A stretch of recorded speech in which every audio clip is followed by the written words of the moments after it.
Hello, here is a video showing you how to create a Facebook header image for free in Canva with a background image and applying text to the foreground of that background image. I've just googled here Facebook group header image. Apparently the new size in 2021 is 1640 by 856.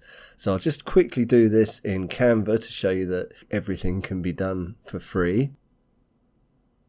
So here we are in Canva and I've logged in, but this is the free version. I'm going to create a design, and I think the best thing to do is to go for the custom size there, and we'll do 1640 by 924.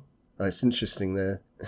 They're suggesting a slightly different size, 1640 by 924, and this one says 1640 by 856. I shouldn't think it matters. 856.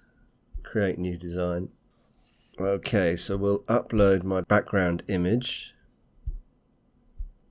There is the image. I'll click on it and it goes onto our pasteboard here, which is the correct size, of course. I'll just scale that up, position it slightly, and then I want some text. So I'll go to text here, add a heading. I'll put it down here and make it into white. Oh, that's almost perfect. Be good if we could put some drop shadow on that, chunky as possible.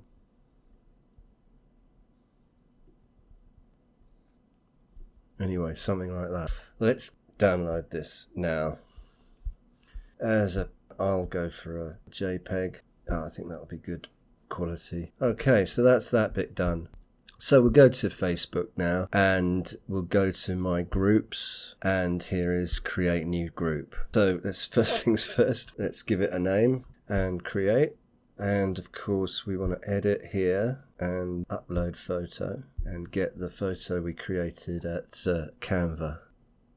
Save changes. Okay, hopefully that's going to be okay. So I hope you enjoyed that video on how to create a Facebook header image in Canva for free.